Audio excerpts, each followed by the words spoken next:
Olá, leitores, bem-vindos ao canal Leitura Alice. Feliz ano novo, porque esse é o primeiro vídeo do canal em 2023, então espero que o ano de vocês já esteja sendo maravilhoso e fique cada vez mais. E eu queria muito trazer a resenha do melhor livro que eu li no ano passado, né, de uma das minhas melhores leituras da vida, inclusive, que é o livro É Isto um Homem, do Primo Levi. Eu vou tentar falar bem breve sobre esse livro, que é, na verdade, um monumento, é um livro espetacular, de uma linguagem bem simples, porém muito profunda, muito poética, e é um relato autobiográfico de um homem que sobreviveu aos horrores de Auschwitz. Este homem é Primo Levi, deixa eu mostrar aqui a fotinha dele pra vocês.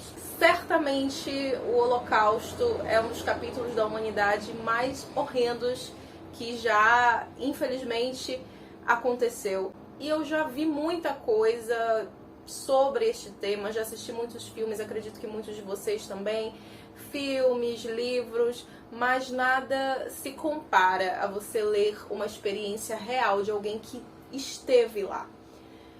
Eu nunca vou deixar de me chocar com esse período, acredito que 99,9% da humanidade também não. Realmente é um capítulo que seria perfeito se não tivesse acontecido. Mas essas memórias, elas são importantes da gente ver, sempre mexe muito comigo, eu fico muito deprimida quando eu vejo coisas sobre o Holocausto, mas são memórias que a gente precisa conhecer. O próprio Primo Levi defende isso, né, que a gente precisa conhecer este capítulo da história para que ela não se repita.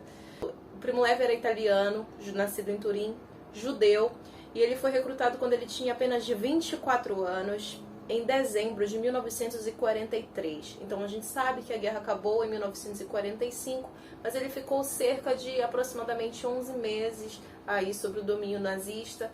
E para vocês terem uma ideia, das 650 pessoas recrutadas junto com ele, só 3 sobreviveram e ele foi uma dessas pessoas. Aqui ele vai contar pra gente tudo o que acontece de horrível, desde o momento em que você é capturado, as incertezas, as expectativas, as angústias e aflições de não saber o que esperar e ao mesmo tempo, depois que você se acostuma, se é que se pode dizer que a gente se acostuma com um tipo de vida como essa, você não tem mais o que esperar. Você só tá ali moribundo. E quando ele fala deste título, É Isto um Homem? Já abre o livro com um poema espetacular escrito por ele mesmo, que você consegue achar facilmente na internet, que tem esse mesmo título, É Isto um Homem?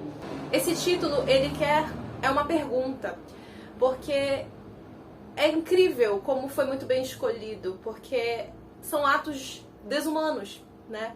Então ele coloca como sendo desumano tanto o lado dos que foram capturados, dos judeus e demais prisioneiros, porque eles não se tornavam mais pessoas, eles eram despidos da sua identidade. No momento que eles eram aprisionados, eles eram isolados da família, perdiam a sua profissão, perdiam a sua vida pessoal, profissional, perdiam as suas roupas, os seus pertences, seus nomes, porque eles passavam a ser conhecidos apenas por números que eram tatuados de maneira totalmente sem a menor higiene, sem a menor condição básica de saúde na pele deles. Você vê aqui o quanto que eles valorizavam retalhos, um sapato, né? O quanto que as pequenas coisas, né, que a gente tem no nosso dia a dia, para eles valia muito mais do que quantias enormes de dinheiro. E eles eram completamente desumanizados, eles viviam apenas para trabalhar, né? Os que eram possíveis de ser aproveitados para o trabalho, porque os demais morriam imediatamente nas câmaras de gás e outras formas de morte. Então eles eram desumanizados, assim como os próprios membros da SS, os membros do Partido Nazista, os soldados, eles não eram humanos. É isto um homem? Como um homem pode ser capaz de coisas tão cruéis, né, de atos tão terríveis? Então fica essa reflexão do início ao final do livro e uma pergunta que eu diria retórica, sem resposta. E aí, gente, aqui ele tem vários trechos incríveis. Ele vai falar da dinâmica, né, de como funcionava a dinâmica de sobrevivência lá dentro do campo de concentração. Porque os trabalhos eram extenuantes, né? Eles morriam, a grande maioria morria de fadiga e morria de fome, né? Tem um capítulo que ele fala que um dia bom, se você ler, gente, o que era um dia bom na interpretação deles? Algo tão banal, sabe? mas é quando o frio amenizava, quando o sol aparecia, porque eles eram submetidos a condições quase que indescritíveis. E Primo Levi, ao que tudo indica, depois eu fui pesquisar, né, mais sobre a vida dele, ele nunca se recuperou desse momento em que ele viveu ali em Auschwitz. Também pudera.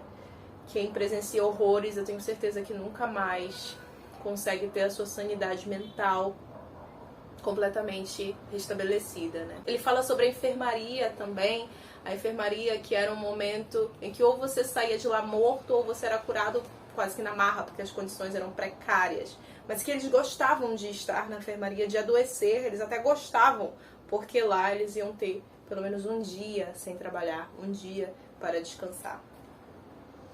Fala aqui das mães. Gente, isso me emociona tanto, porque eu sou mãe, né? E aqui fala de quando eles foram, quando anunciaram que eles iam fazer uma viagem de muitos dias, né? Eles já sentiam que era para a morte, que eles iam para os vagões, que eles iam para um campo de concentração. E tudo funcionou normal ali naquele dia, exceto as crianças que não receberam o dever de casa para o dia seguinte. E as mães prepararam as roupas das crianças, prepararam as malas das crianças com todo o esmero, com todo o cuidado. E as crianças iam ser mortas. E as mães seriam separadas dessas crianças. Então, isso logo no início já começa narrando dos piores horrores, né, que eu acredito aqui do Holocausto.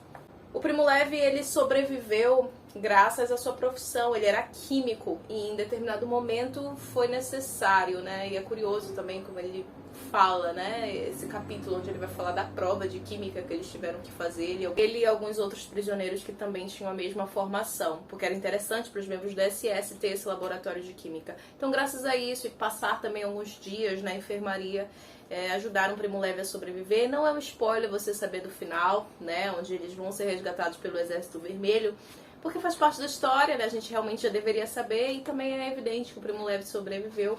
Mas você conhecer, você ler página a página e ver como era a dinâmica dentro desse local, que é absurdamente inimaginável, né, de estar, é realmente muito profundo, gente. Causa um misto de sensações muito indescritíveis dentro do leitor, sabe? Porque aconteceu. É uma história real que parece um conto de terror. Mas é isso, eu não vou me alongar muito, eu vou ficar por aqui. Eu espero que você tenha ficado com curiosidade de conhecer mais a vida do Primo Levi.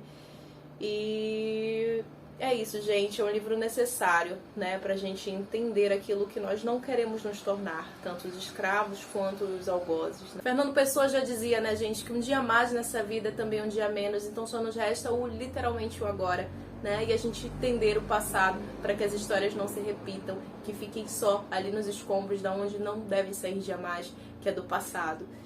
Eu espero que vocês tenham gostado do vídeo, um grande beijo e até o próximo. Tchau!